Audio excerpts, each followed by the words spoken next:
Story मतलब एक बड़ा इवेंट। बहुत जोरदार शायरी है जी, मेरे दिल के बहुत करीब है क्योंकि एक बच्चे ने लिखकर भेजी थी और ये तुम्हारी हालात से एकदम मैच करती है। आंखों में नमी है, हाथ में कलम, आंखों में नमी, हाथ में कलम, मन में सपना है, दिल में उमंग। आंखों में नमी है, हाथ में कलम, मन में सपना है, दिल में उमंग। कर रहा हूं मेहनत, न जाने कब उस पार पहुंच पाऊंगा। कर रहा हूं मेहनत, न जाने कब उस पार पहुंच पाऊंगा।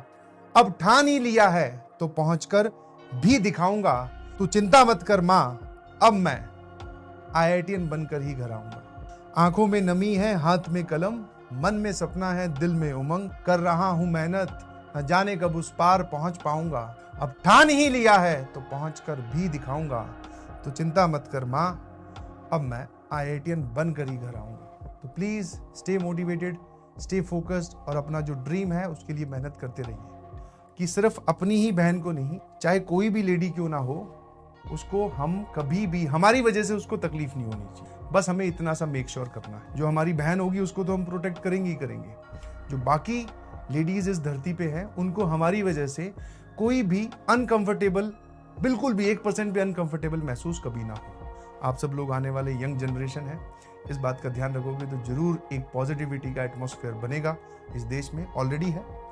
और हम ध्यान रखेंगे सर, और अच्छे से बात करेंगे और अच्छे से ध्यान रखेंगे कि हाँ, अगर किसी कमरे में या हमारी सराउंडिंग में कोई लेडीज है तो हम थोड़ा तमीज से पेश आए, ठीक है। बस हाँ, ये अपने अपने को ध्यान रखना है, किसी पे अपने को एम्फेसाइज नहीं करना, अपना अपना, समझ में आया ना। And be a man enough to say this, ठीक है, be a man enough to say this कि जैसा बिहेवियर मैंने किसी की बहन के साथ, किसी की वाइफ के साथ, किसी की माँ के साथ और किसी की पत्नी के साथ, जैसा बिहेवियर मैंने किया है, भगवान वैसा ही बिहेवियर हमें दीजिएगा प्लीज। अगर आपने किसी चलती हुई बस में अपनी सीट छोड़कर किसी की मम्मी को सीट दी है तो 100% आपकी मम्मी जब ट्रैवल कर रही होगी या मेरी मम्मी जब ट्रैवल कर रही होगी तो कोई ना कोई और कोई इंसान कहीं पे कोई लड़का होगा, वो मेरी माँ को भी सीट दे देगा। मैंने अगर किसी की बहन के साथ बदतमीजी की है तो भगवान से बोलिए ये बदतमीजी फिर सर या तो करो मत, या be a man enough to say this कि हाँ भाई।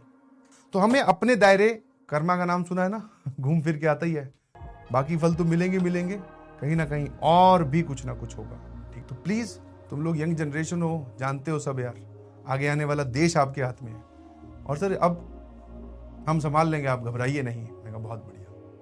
But the ultimate reality is कि आप वहां तक पहुंच सकते हैं, अब आपको एफर्ट थोड़े ज्यादा लगाने हैं। नीचे तो आ ही गए हो, अब ऊपर की ओर जाना है। हर एक पार्ट को आराम से पार करते हुए, मुश्किलें आएंगी, आपको उनको आराम आराम से डील करते हुए आगे बढ़ना है। अब सर ऊपर की ओर बढ़ना है, बट हाँ, ऊपर की ओर बढ़ने में भी चैलेंजेस बहुत होंगे।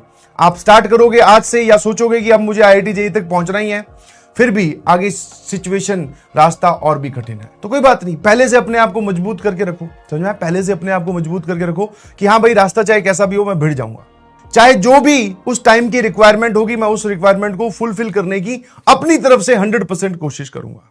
आप सिर्फ कोशिश कर सकते हैं। और एक चीज और है, जैसा कि